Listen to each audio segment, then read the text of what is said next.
Morning, everybody, or I should say good afternoon. So welcome to our AFP September virtual meeting luncheon. We are so glad that everybody is joining us today.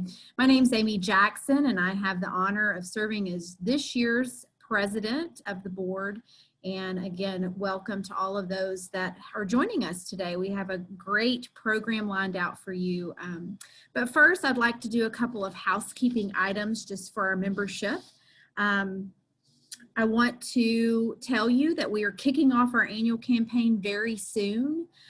So be looking for that communication to be coming out, hit your mailboxes and your emails very soon. Just a reminder, this is our local campaign and we really hope that you can be a part. I'm excited to announce as of yesterday, we have 100% of our board and our leadership giving, so thank you. So we hope that you join us in supporting your local chapter. A friendly reminder that our Philanthropy Day nominations are open and hope that you're planning to submit some wonderful individuals, companies, groups. Those are due back by September the 15th. So if you're planning to nominate someone this year for our event coming up in next March, please do so at your as soon as you can. We do have a happy hour that we're calling Community Culture coming up on September 17th. I am so excited to announce that we're going to have a guest moderator join us, Birgit Smith-Burton, who is the AFP Global Vice Chair of Member of Engagement. She also is the future chair-elect for AFP Global, along with our very own Adrienne Longnecker. So congratulations to Adrienne on this nomination. As you saw, perhaps while you were waiting for us to get started, we have this morning, our board of directors did approve our own local slate for our 2021 year. So we are putting that before you as membership in the coming weeks. So be looking for that email. And I just want to put a note out there. Don't confuse that with the global. Please do vote if you're an active member for that slate. But our slate for our local chapter will be coming out in your email very soon. You will have a couple of weeks to vote on that as well. Please be checking your social media channels for future programming. We've got some great things coming up in October, as I mentioned, our happy hour, as well as our rest of our meetings this coming year.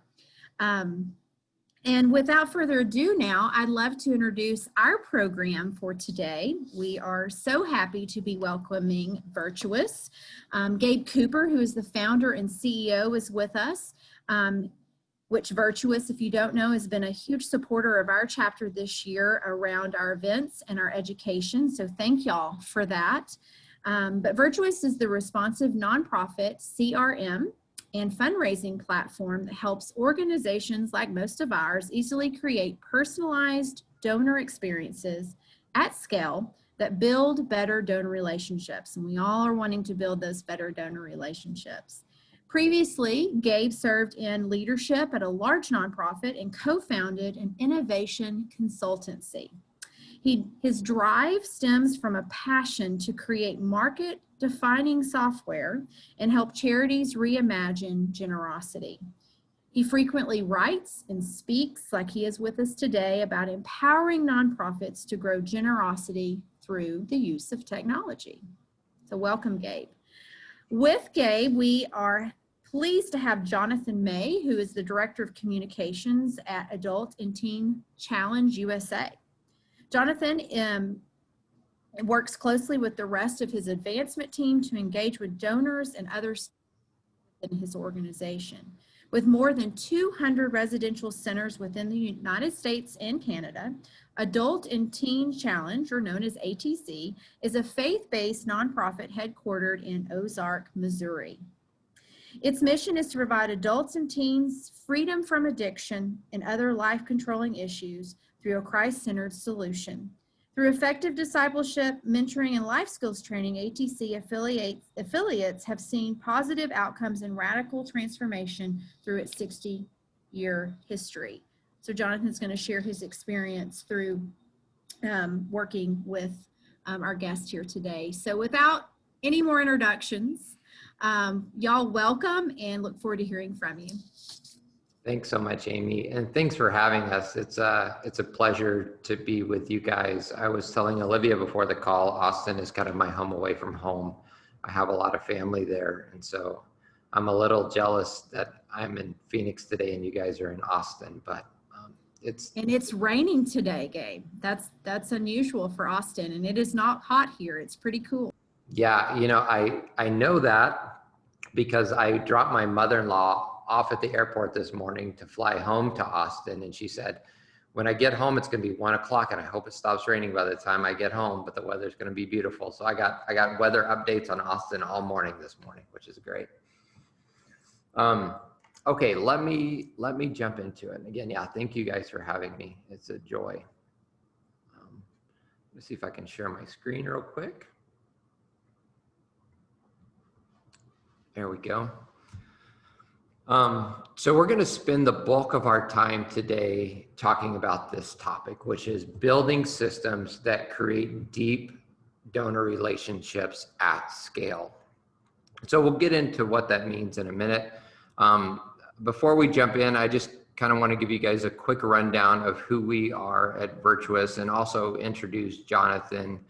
And so we'll spend the first half of our time today sort of teeing up our topic, which is systems that create donor relationships at scale. And then we'll spend a few minutes at the end kind of interviewing Jonathan and talking about Teen Challenge's experience with some of these concepts.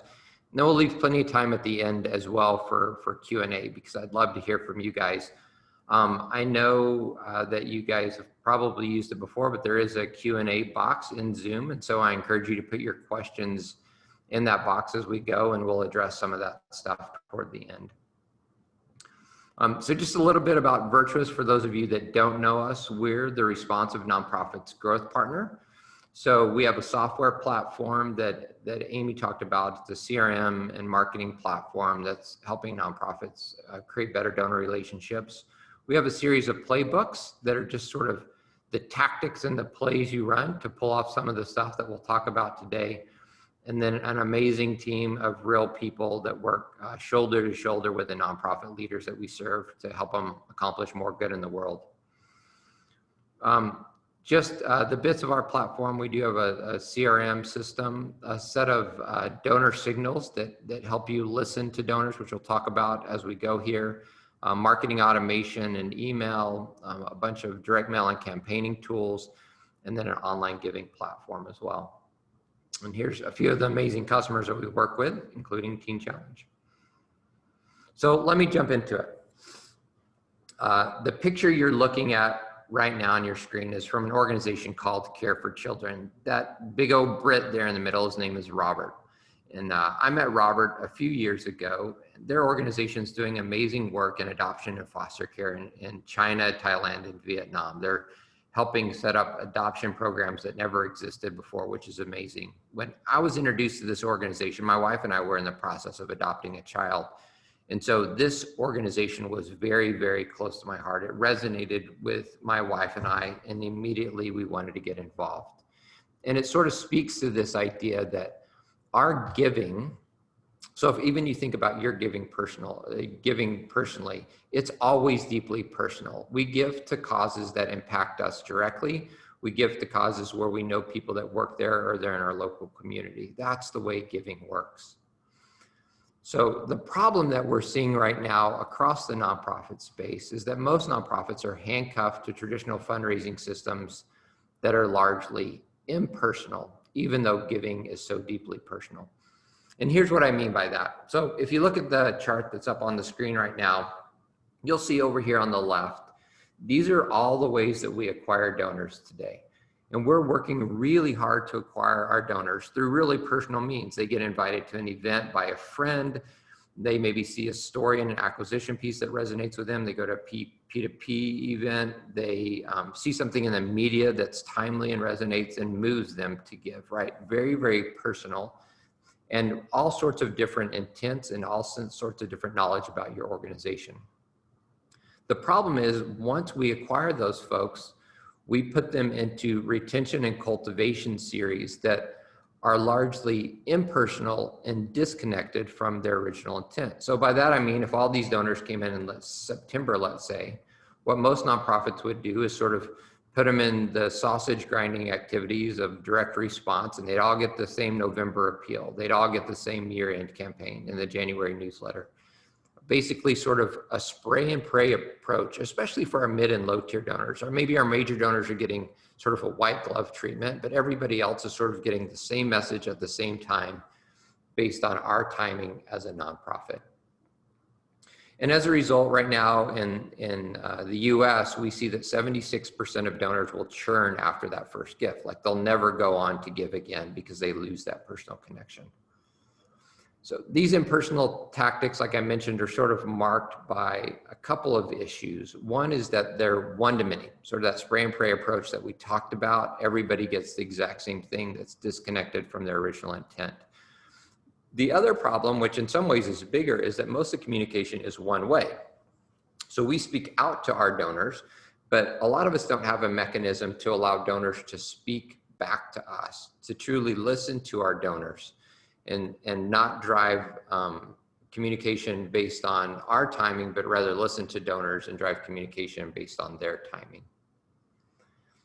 And so what we're seeing right now is a growing generosity crisis. We're a member of the Giving Institute and look at a lot of the data across our industry. And we know that most organizations are churning out about 50% of their donors every year. The more concerning stat here is that over the last decade in the US, we've actually lost about 25% of our mid and low tier donors, which means 25% less people in that mid and low tier donor category that they don't give anymore. They've completely opted out of giving, which is, horrifying. And the research actually tells us why donors are opting out. And so in a book and some research by Adrian Sargent, when he asked, why did you stop giving, donors are saying, hey, it's because I got an inappropriate ask or impersonal message from my nonprofit. There was really lacking acknowledgement, limited transparency, meaning the nonprofit was unable to sort of close the loop with the donor and show them their impact in a meaningful way, or the communication was just poor or unhelpful. And so I love this quote because that sums up, I think, the situation we find ourselves in, which is every system is perfectly designed to get the results it gets. If giving is deeply personal, but we have impersonal systems, we shouldn't be surprised that we're having a struggle with donor retention. Now, what we're finding is this problem is actually being compounded as the world you fundraise in shifts over time, particularly during the last 15 years.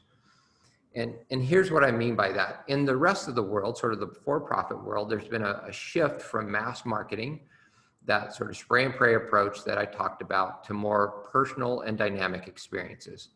So if you're anything like me, you've been trapped in quarantine during COVID and you've watched a lot of Netflix or Amazon, or scrolled through social media mindlessly. And what you realize when you do that is those experiences are very, very tailored to you. Meaning, if I jump on Netflix, it's going to tell me exactly the next shows that I should probably watch based on my viewing behavior or my age or what I've engaged with on social media. Same with Amazon. Facebook magically knows the concert that I need to go to in my town that's coming up, or the shirt that I need to buy. Our content experiences are highly personalized and tailored to us. They're also based on my community. So platforms like GoFundMe and others are able to connect me with my friends to what my friends are doing. And they're two-way and behavior driven. All of us have had that experience where we, sometimes even we say something with our phone around and our phone magically is able to pop up a related ad, or we click on something online, or we even engage with a mail piece of a for-profit brand, or we respond in another way. And those brands are able to listen to us and then create a response, an ad or an email or a mailing based on how we're acting. It's two-way and behavior driven. And this sort of personalization is everywhere. So if you just think about what you listen to, what you eat, how you vacation, what you wear, how you exercise, we're getting personalized experiences from all of our favorite brands. So the problem is now that your donors have come to expect this kind of personal connection because they're getting it in every other area of their life. And again, giving is massively personal. And so they want that sort of personal connection to your cause. And then COVID-19 hits, right? And so I think COVID-19, especially within the nonprofit space, has been this moment where we've all had to kind of reevaluate if our traditional practices are really working for us. So for many of us, our galas got canceled, right? Nonprofit I'm on the board of, we were supposed to actually do a big event in Hong Kong. There's no way we're going to Hong Kong, right? It all gets thrown out the window. And we don't even really know where our donors stand. If we've been talking out to them and not listening, we don't know if they're ready to give again, how they're feeling, what they're concerned about. And so it's sort of magnified a lot of the issues that we were already facing as nonprofits. This quote from Seth Godin, I think, is especially good in our current moment, which is some organizations will thrive from this increased chaos, and some will be unprepared and merely fight and lose. So the key insight from this first little section is the fundraising systems that drive most nonprofits were designed for a world that no longer exists. And by that, I mean, they're designed in, a lot of them in the 1950s, where direct response, email, and by the way, or mail, there's nothing wrong with direct mail. I love direct mail, it's incredibly effective, but it was all designed in a world where spray and pray broadcast was the best we could do, right? Or you think about the Jerry Lewis telethon, broadcasting out to 1 million people at a time with the same message. That's what we had available. But those systems are designed for a world that just doesn't exist anymore. And so this is the most sad image I could find on free stock imagery, which sort of sums up how a lot of nonprofit leaders feel today if you're trying to fundraise. So I think to get over this, there's really two important questions that we need to ask. And the first is, as a nonprofit, what can you begin to do today to close this gap between you and the expectations of modern donors? And then secondly, how do we begin to overcome sort of institutional inertia, like breaking through from the idea of we're doing it because that's the way it's always been done? How do we sort of move past that and to be able to meet the needs of the modern donor? So we have to sit back and I think sort of think strategically about how fundraising looks amidst our new normal. And I think that this quote from Eglantine Jebb, the founder of Save the Children, really helps start sort of teeing us up for this idea. And she said, we have to devise a means of making known the facts in such a way to touch the imagination of the world. The world isn't ungenerous, but unimaginative and very busy. And she wrote this a long time ago, before the world was as distracted as it is now, right? She says people are unimaginative and very busy. And now you think about in 2020, the fact that most of our donors are hit with between 4,000 and 10,000 ad messages a day. We're constantly distracted. We're scrolling through our phones. We're working more than ever. We are very busy. And I believe, especially millennials, very, very, very generous, but just very busy and very distracted. And so I think as we take a look at this, we have to kind of step back and look at our existing growth models. And so, take a look at some of our first principles of fundraising. So at the end of the day, as a fundraiser, this is your responsibility. Your responsibility is to begin to close the gap between your supporters and your story. And so you serve on the supporter side all kinds of people, donors, stakeholders, volunteers, your board, and your staff. And they all got into your cause for a reason, because their heart was wrapped around it because they felt a personal connection. On the other side, you have what you're doing in program. So the mission you're trying to accomplish and the impact you're having and your outcomes. And what sits in the middle there are systems. And so your responsibility as a fundraiser are to create systems, your campaigns, your processes, your habits, and your metrics that shorten the distance between your supporters and your story. And the way we do this, and again, for those of you that have been in fundraising for a long time, which I know is a lot of you, this is not going to look like rocket science, which is, hey, we start by doing acquisition. We're going to go out and acquire new donors, and then we're going to work at how we retain donors and build lasting relationships and earn loyalty. How do we cultivate those people over time and draw them deeper into our cause? And then ultimately, how do we turn them into advocates, megaphones for our cause within their own communities? But I think the important thing here is at each of these stages, we have to think carefully about how we shorten the distance between the supporters and your story. So when we're doing acquisition, retention, cultivation, and advocacy, how do we implement systems that really shorten the distance between your donor and your story? So how are nonprofits accelerating their growth model and beginning to close this gap? So that's where we're going to spend the rest of our time today, talking about how nonprofits that we've seen have begun to sort of close this gap and shorten the distance. And we believe that closing this gap requires what we call responsive fundraising. And so responsive fundraising is simply a commitment to responding to every donor in a personal way. In other words, we want to treat all donors like major donors. So thinking back to that original chart we looked at, we know that, look, some of our major donors get white glove treatment. We know everything about them. We know where they like to eat. We know their kids' names. We know why they originally gave, their personal connection to the cause, their capacity. So how do we take that same white glove treatment and begin to scale it down to mid and low tier donors? So we're drawing everybody in. We're responding to each donor like a major donor, using modern technology, responsive tactics, so that everyone gets personalized engagement. And so the way we do this is through the responsive framework, which is simply this. Number one, we have to listen better as nonprofits. We talked about that earlier, sort of creating a two-way stream of communication. So you're not always talking out, you're also listening. My grandma used to tell me that God gave us 2 ears and 1 mouth for a reason, that we should listen more than we talk.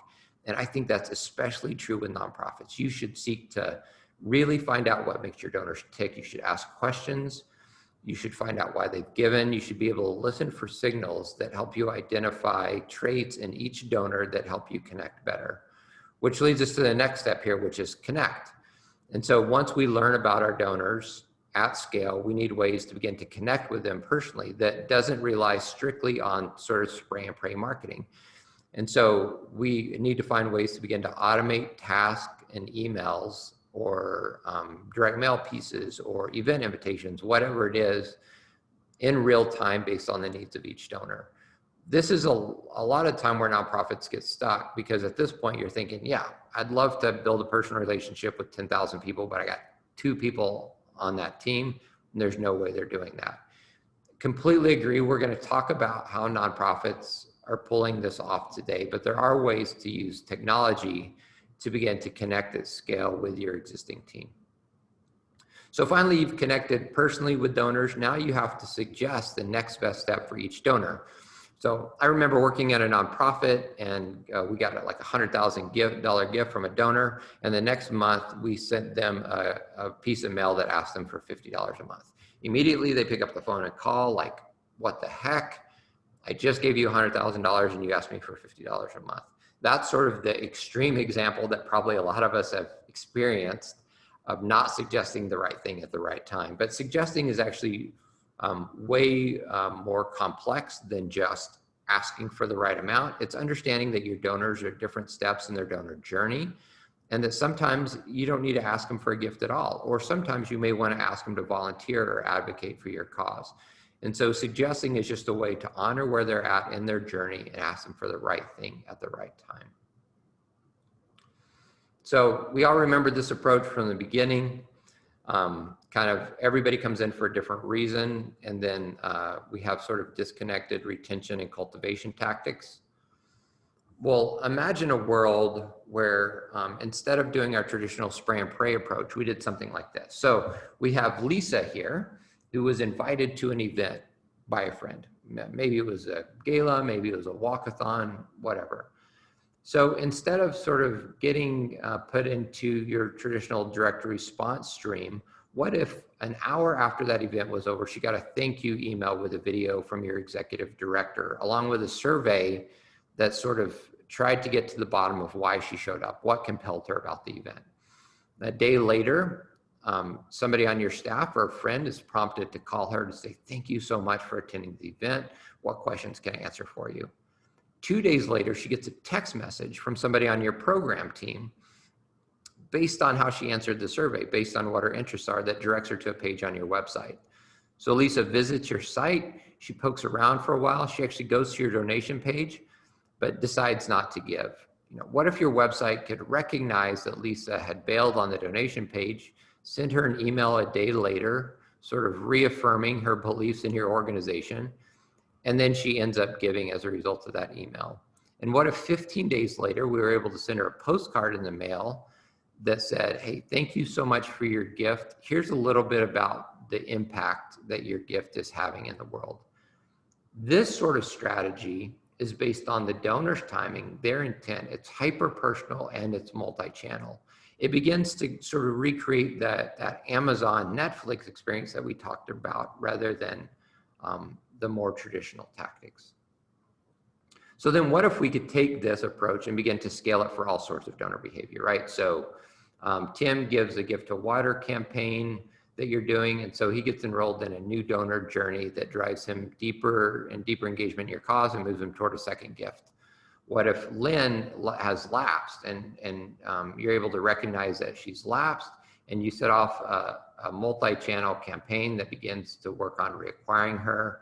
Rhonda here, again, abandons a donation page, and so you're going to send her a series of emails to try to get her to re-engage and complete the gift. You get the idea, but what we're beginning to do here is have more dynamic campaigns based on the needs of each individual donor. And when we do this, what we find is donor engagement goes way up. The organizations we know that do this well, they're seeing massive increases in average gift, massive increases in donor retention, and massive increases in engagement across the board, which shouldn't be surprising based on what we said originally, which is giving is deeply personal. So when you can treat people like people, you see results. So we're going to spend just a couple of minutes here before we jump in with Jonathan, just getting into a few specific tactics around each of these buckets, because I know it's easy to think about these at 10,000 feet, but I know a lot of people will say, that's great, I'd love to do that, but what specifically should we be doing? So we're going to talk about a few of those ideas. So again, the first sort of step in the responsive framework is listening. We should be listening intently to our donors to figure out what makes them tick. A few recommendations here. Probably some of you on the call today are already doing this. If you're not, I strongly encourage it, but it's the idea of donor personas. And so one of the easiest ways to begin segmenting your donors, other than just doing typical like RFM segmentation or segmenting them by how much they give, is to begin to create identities for your different types of donors based on their intent. And so, for example, let's say your organization, you have a bunch of like stay-at-home moms that visit at the park that love your organization, that give you a lot of money. And then you have a bunch of old dudes that want to leave a legacy and they give you a lot of money. Then you have a group of college students that don't give you very much money, but man, they're great advocates for your cause. So what you begin to do is you give each person a name. You say, hey, this is Stephanie. Stephanie's a stay-at-home mom with 3 kids. Here's what she likes. Here's what she doesn't like. Here's how she responds on different channels. Here's what stories resonate with her. And you map the content at your organization to what's most appealing to Stephanie. And then you take Chase, who's a college student, and you say this is mostly digital. We're going to be asking for advocacy more than we ask for money. And the same, so you create 3 to 5, I would say no more than 3 to 5 key personas of your donors, and begin mapping your content and your campaign strategy to those donors. So then as you begin listening, you figure out which of those personas that each donor falls into the most, and then you can communicate with them more personally. So that's donor personas. Number 2 is using surveys and third-party data. And so the easiest way to know what your donor likes, what they're into, who they are, is to ask them, right? So we recommend even using a tool like SurveyMonkey or Google Surveys to go out probably quarterly and survey some percentage of your donor file. So, maybe 15, 20%, to see who those folks are and what makes them tick, and to learn. So just simple 3 to 4 question surveys that get to the heart of what persona they're in and why they care about your organization. And then supplementing that with third-party data. So pulling in social media data to your CRM, pulling in wealth data to your CRM, pulling in location data. So in Austin, my mother-in-law lives out at Bee Caves. We have a bunch of donors congregated out near Bee Caves. That's interesting. We could maybe host an event out there. So using that sort of third-party data to begin to fill in gaps in what we know about donors. And then finally, digital behavior tracking. In 2020, there's no reason where clicks on your website, engagement on your website, clicks on your emails shouldn't flow all the way through to your CRM system. And so that you should be able to, with a click of a button, see how your donors are engaging with your digital presence and what they're most interested in. So this is a great example. This is from World Help. World Help actually went out and interviewed donors from each of their donor personas and published these on their website, which I love this approach. But here's the 6 personas they identified, and they actually interviewed people within each of these to say, what makes you give? Why do you care about World Help? And their reasons for giving within each of those personas were very, very different. The one thing that World Help did, which I really like, is by publishing these on their website, they actually gave donors the ability to sort of see themselves in another donor, to see somebody like them who is also making an impact. Charity Water has historically done a great job with this, is sort of publishing donor stories, not just donor stories of impact, to begin to sort of help you emotionally connect with people like you that also give to this organization. So that's listen. The next one here is connect. And so again, this is the one where most people sort of check out because they're like, yeah, there's no way I can build personal relationships at scale the way you're talking about. But the reality is, like, when I go to my Amazon homepage and it magically has all the products that I want on it, it's not because Amazon has a full-time employee that follows me around to figure out what I want, right? What they're doing is they're using a combination of data analytics and sort of dynamic campaigns based on marketing automation that allows them to dynamically, based on data, feed me up what I like, right? And so with modern technology, you can begin to scale personal connections using your existing team. And again, the heart of that is really marketing automation. So marketing automation is nothing more than software that sits in the background and listens for a particular donor behavior. Let's say a first-time giver. That's a great example. If you have somebody that comes in and gives for the first time, you know that you want to send them a new donor welcome series that gets them from that first gift to the second gift. You know that you want them to get a letter, a piece of mail, and a phone call, right? So you dynamically, you create a workflow of those activities that automatically kicks off without your staff doing anything. So now you can begin to automate that and actually save staff time rather than add time in your day. So that's marketing automation. The second is content marketing. I know a lot of you guys are probably doing this today, especially arts organizations seem to do this really, really well. But we always say generosity begets generosity. So by that, I mean, you have to find ways to give to your donors before you expect them to give to you. And you can do that through content. So videos, PDFs, explainers that are all just designed to educate and add value to your donor without like forcing them to give back to you, right? And so thinking about what content do I have that can deliver value to donors today. And then finally, multi-channel. We're actually in the midst of doing a big research study on this that we're launching later this month, I believe, that talks about the efficacy of multi-channel fundraising, that it's not just mail, just direct mail, just phone calls, just social, but it's actually a combination of those touch points that can really drive net new generosity and better retention. So this is just a quick example of a new donor welcome series. This is kind of what I talked about before. But this is just the idea of, hey, we listen for somebody to give for the first time, and then we're going to kick off a set of activities using marketing automation. So we're going to tag them as a new donor. We're going to send them an email. We're going to wait 3 days. We're going to assign a task on somebody on our team to give them a call, then send them a second email, wait a few days, send them a text message. And then finally, we're going to automate a letter that's sort of a new donor welcome package that they're going to get in the mail. And we can begin to automate this. What we see is donor retention goes way up, right? Average gift goes way up. So this is one, if you don't take anything else away from this, I would say if you're not doing a new donor welcome series today, like start. It will make all the difference in the world. It's a huge value add. So finally here, just wrapping up the framework, we have suggest. And so suggest, again, is just asking for the right thing at the right time. A couple of important things here is you can be a little smarter about your giving options. So if you send out an email or direct mail piece or point somebody to your website, not everybody has to see the same giving array. If somebody is capable of giving $100,000, don't ask them to give $35, $50, or $75 a month, right? Make sure that your gift asks are crafted to the capacity of each donor. When you do that, we see average gift go up, by, in some cases 20%, depending on the type of ask, if you can just ask for the right thing at the right time. Number 2 here is donor journey mapping. So it's understanding that each donor's journey is unique.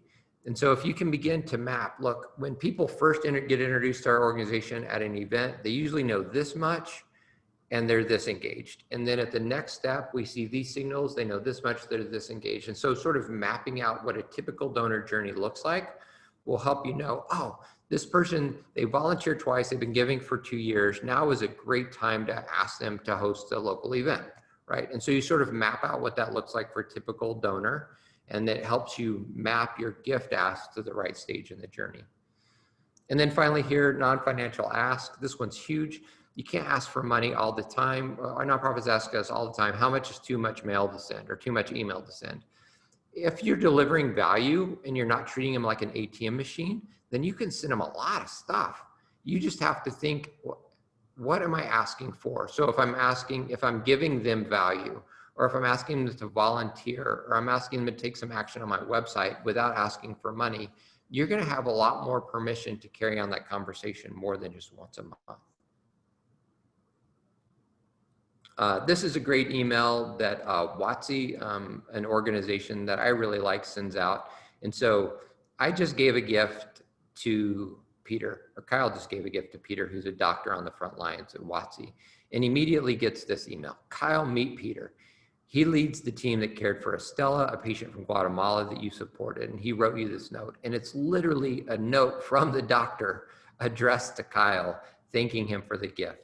And then at the bottom, the suggested next step is, hey, view other patients that Peter has, right? So immediately, very, very personal, connected directly to the front lines and impact in like a one-to-one kind of way.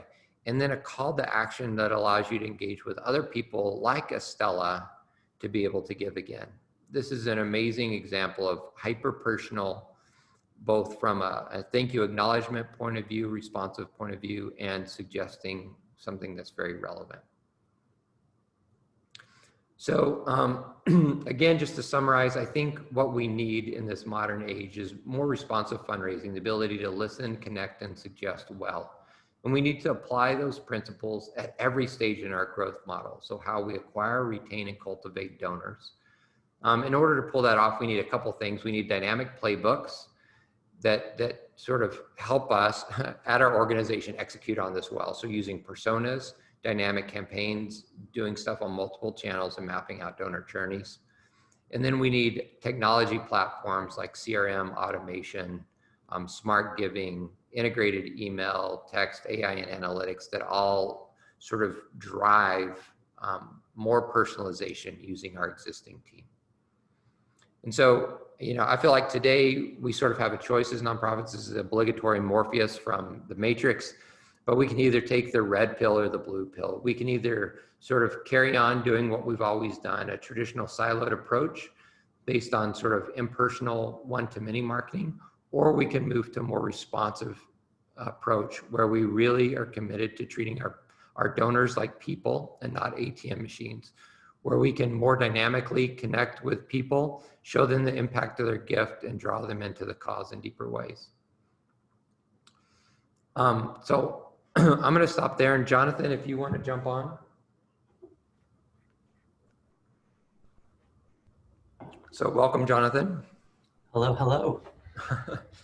So one of the organizations that I love that I think has done this really well is Teen Challenge. And so I thought it'd be helpful to have Jonathan just tell a little bit of his story, and I'm going to kind of facilitate it with these questions you see on the screen. So Jonathan, thanks so much for joining. Absolutely, thanks for having me.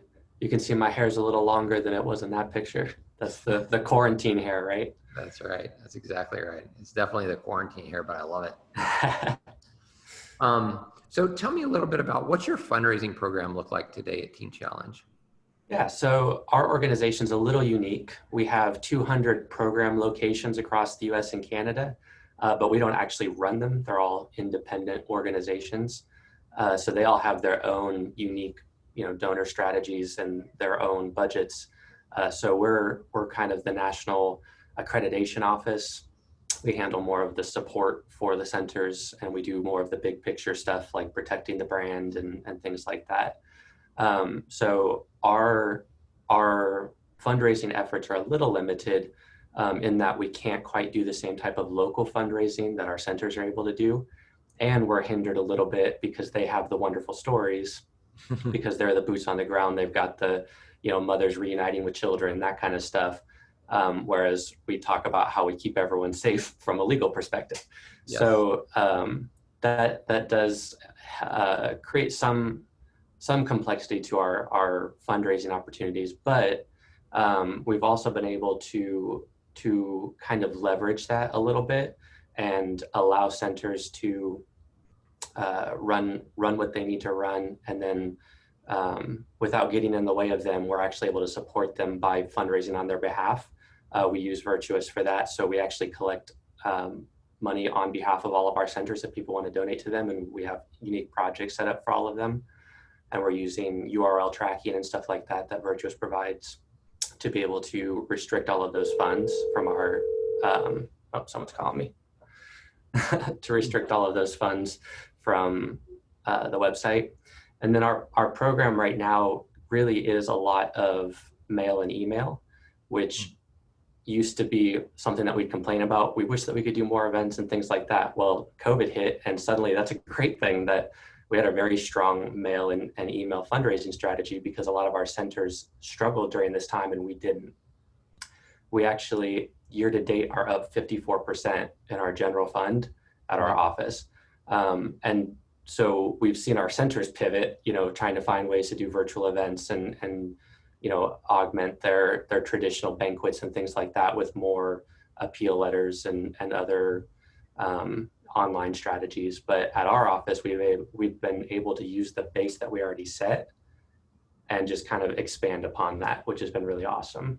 That's amazing. Yeah, I love that. And you guys, not every organization, especially arts organizations now, are really hurting because they're so dependent upon in-person stuff. But the fact that you guys had the ability to build a base with email and mail to not be dependent upon events. Events are great, by the way, but just COVID sort of screwed that up. So you guys were fortunate and blessed to be in the position that you're in.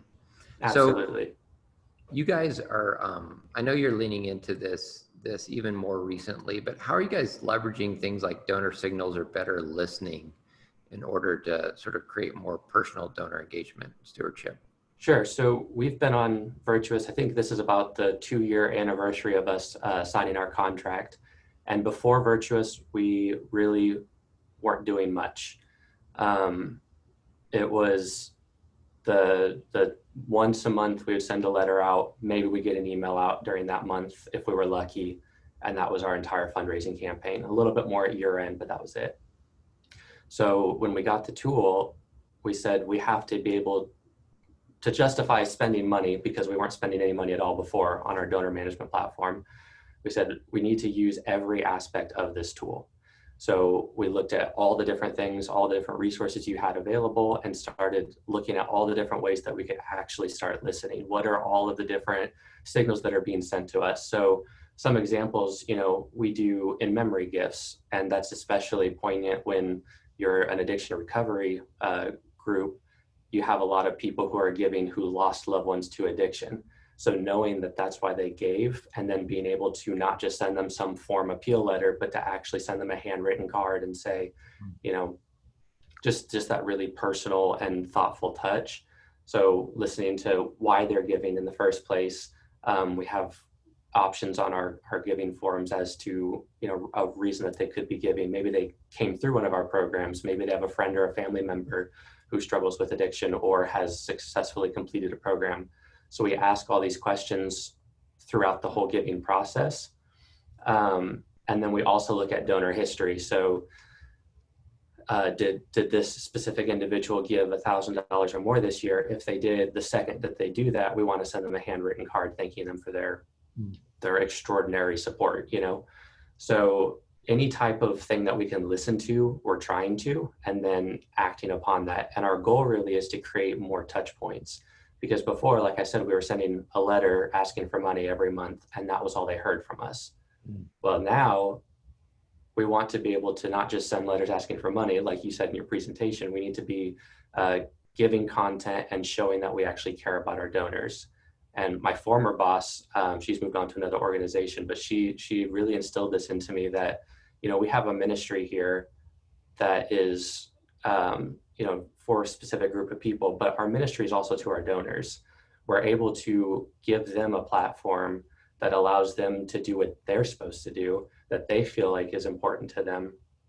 And that's not something we should take lightly. So instead of just using them as an ATM, how can we invest in their lives? How can we give them resources that actually, mean something to them and can help them in their daily life?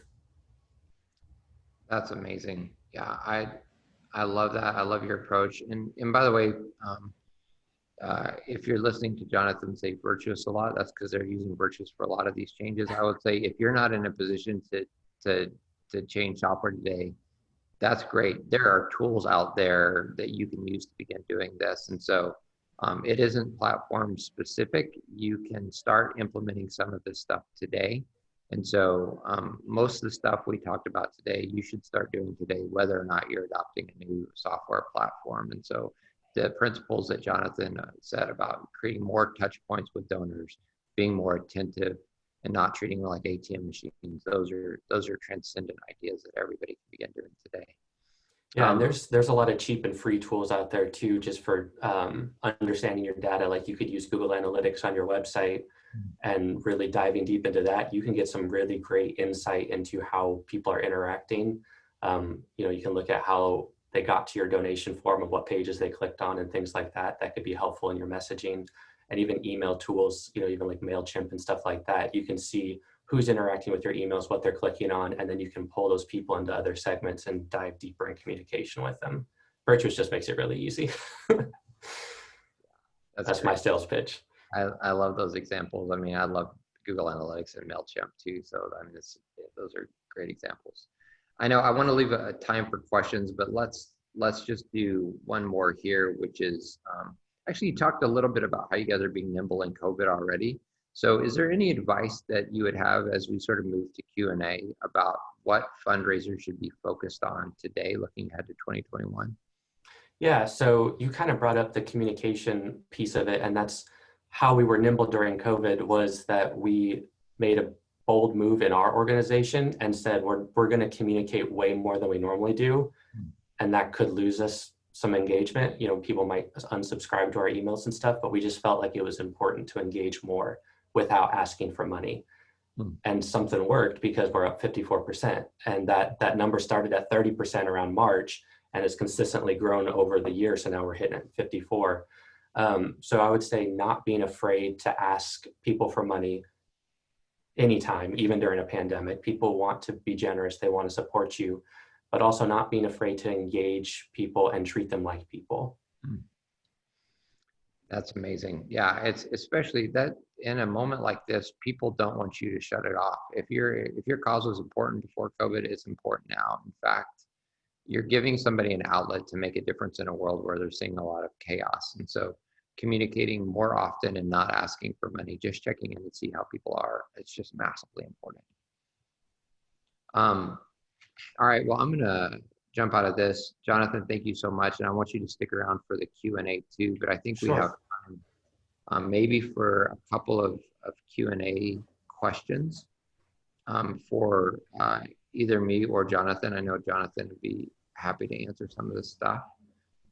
And so if you haven't posted in the QA already, I encourage you to jump over there and post any questions that you have. So one question came in is, how does an automated welcome series work in conjunction with a credit card processor? How quickly after a payment could someone receive that email? The issue I run into is there's still a manual aspect if your processor and email software don't talk to each other in real time. Yes. If your platforms don't talk to one another, you get sort of trapped in what I call Excel hell, which is I have to export all my gifts out of my one system, import it into my other system. And, you know, right now, Jan in accounting does that, and she doesn't have time to do that except for like once every other week. Or direct mail is even worse, right? Somebody goes for the first time, you've already planned out your direct mail strategy. So it might be, you know, 60 days before you can do an insert into a mailing.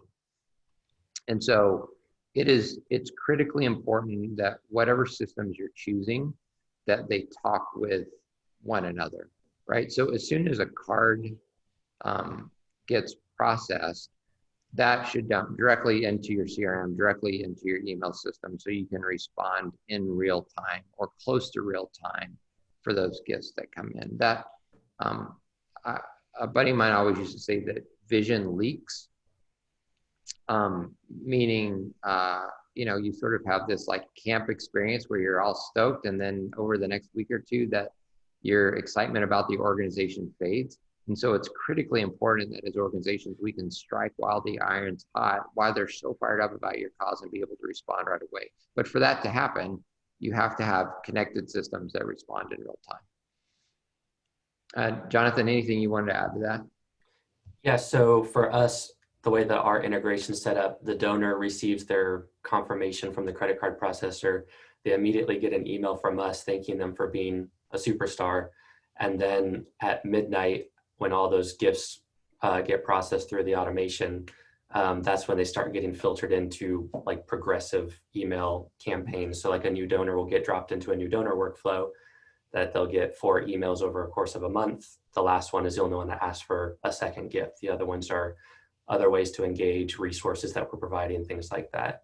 So we do the immediate thank you so much, and that happens in real time. And then once the data has a chance to catch up in the system, we use all the tools that Virtuous has to offer to kind of filter them into other workflows. Yeah, that's great. And I know we'll probably have time for one more question here. And Ari asked a great one, which is there any correlation between tax reforms done a few years ago and the drop in mid and low tier donations? It's an amazing question. People ask this all the time, and it either has to do with tax reform laws or sometimes even DAFs, like how our donor advice funds affecting our landscape. So I think it's really important to keep in mind that the drop in mid and low tier donors started 8 years before these tax reforms went into place, number one. And so it's actually the beginning of the drop. It starts happening in like 2007, 2008. And I know I don't want to be sort of overly dramatic. There are multiple complex issues that are involved here. But I don't think it's a coincidence that 2008 was also the launch of the iPhone, the launch of Facebook, the launch of Twitter. They all happened right around there. Our whole world turned upside down during the same time that giving started to drop. And what we see too is that if we look at the 2008 financial crisis, it's not like we see a big drop in giving and then another spike in giving along with the stock market.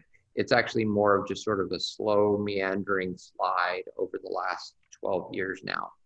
And so, and most of the tax stuff, as part of even Giving Institute, we look at this data all the time, and it hasn't had a profound effect. What we've just seen is there's been a shift in giving from mid and low tier to major. So like giving as a percentage of GDP this year is consistent. As giving was great in 2019, according to the data, but there's just this transfer from mid and low tier donors to major donors. The other question that comes up, and I'll preemptively ask it as well, is it because of income inequality in the US?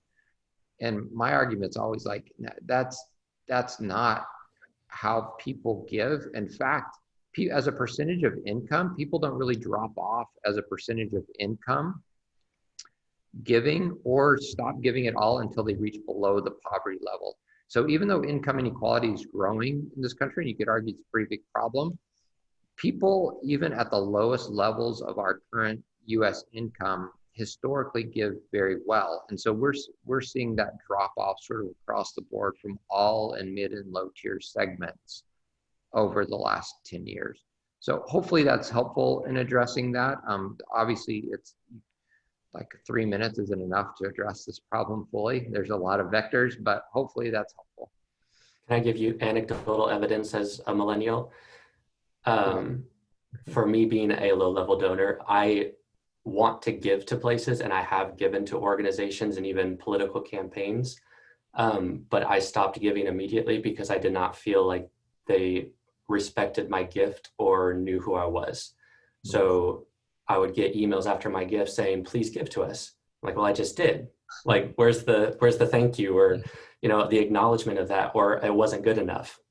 Thanks for that gift. I need you to give me even more by tomorrow. We're trying to do something big here. And it's like, well, that frustrates me. So all of the stuff that we talked about in this presentation, just feeling known as a donor, especially as a millennial, when we grew up in this age where we felt known by all of these other companies, I think that has a little something to do with it as well. That's a great insight. You guys heard it from a millennial. It's so, okay, well, that's all we have. I know we're only got about a minute and a half left. And so I don't know if Olivia or Heather on the line that want to take it away, but. Sure. Well, Gabe, Jonathan, thank you so much. If we were in person, there'd be a round of applause, and I'm sure people shouting for more. So thank you both so much for sharing your time and your insight today. Lots of things that were really resonating with me, especially Jonathan, when you said that about the nonprofits that send you a request in your thank you note for your last gift. So that's powerful. Thanks for sharing that. And I want to thank Virtuous, Gabe and Noah, for your strong support this year of our chapter. We really have appreciated your generosity and what you've been able to support, and you've all been great to work with as well. So thank you all very, very much as well. It's been our pleasure. Before we wrap up, I did want to remind everybody about a workshop we have coming up on October 2nd. Heather McKissick is holding her signature workshop, The 3 C's of Balance, and it is a fundraiser for the chapter. So if you have young professionals in your shop or in your family, in your network, or even if you yourself would like to take the workshop, check it out. We've got information on our website, and you'll be helping support the chapter as well, the AFP chapter as well. So I am Heather Parsons. I'm the VP of Programs this year, and I'll just say a final thank you to Jonathan, Gabe, and Noah. We appreciate it. Everybody have a great afternoon.